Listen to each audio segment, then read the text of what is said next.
Hi there, Chris here with another fresh tip for you all.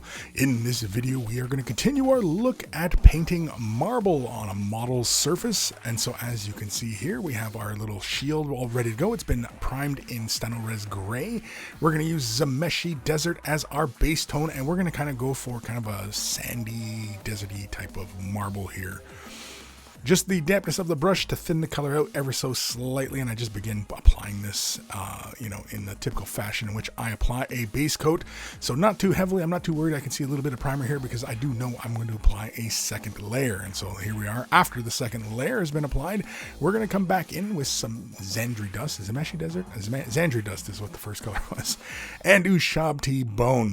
I assure you these are the same colors. I'm just getting names mixed up. Basically what we're going to do is we're going to do a two-brush blend. So I take the Ushabti Bone and I just kind of apply a big band on the surface, and then I use another brush loaded with Zandri dust and begin blending the two out. And again, as I mentioned in the previous video where we were going with kind of imagining three bands running along the surface. Here I just kind of started off with the middle portion of the shield, but I will do kind of a similar thing here. I will just slap one down on the bottom here, and I'll grab some Zandri dust and blend that out. And you can see here I'm leaving just a little bit of the Ushabti Bone as a line there and getting my transition. Now I'm not too worried about getting a very smooth transition to occur because again it's kind of marbling and there's all sorts of varying tones in marble. So if you've not done two brush wet blending before, this is an excellent opportunity to give the technique a try, as you can get away with not being too perfect with it. Here I'm just simply laying a little bit of the Ushabti Bone down and then just quickly feathering it out. Again, I'm just playing with it at this point here, just reinforcing some of the color, kind of build this up before we get into the whole marbling and the vein kind of thing going on the surfaces. But that is really quick with the blends. Next we will move in. We're going to move in with the Ushabti Bone here, and then I'm just going to reestablish some of these veins, and I'm also going to kind of draw some additional veins up into dark areas as well.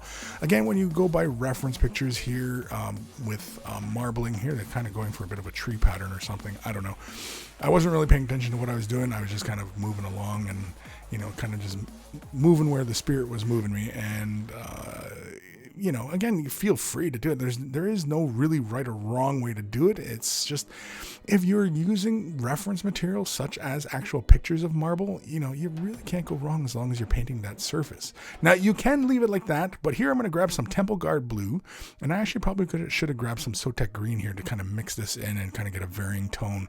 But I'm going to go inside some of the little lines here, and one of the kind of sandstone type of marbles I saw had these really nice little blue accents running through the veins, these different minerals that are in there. And so I thought it'd be kind of fun to do something like that with this marble. So you could use another color. You could use a darker green or even a red or a terracotta or something along those lines to kind of give this extra bit of dimension to the marble.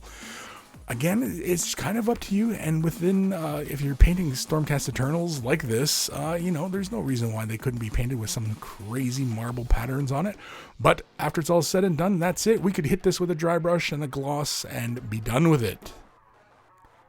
Huge thank you to all my patrons. Without their support, these videos would not be possible. If you're considering Patreon support, click the link in the description below. There are many tiers to support at, and a huge thank you to you from me for your support.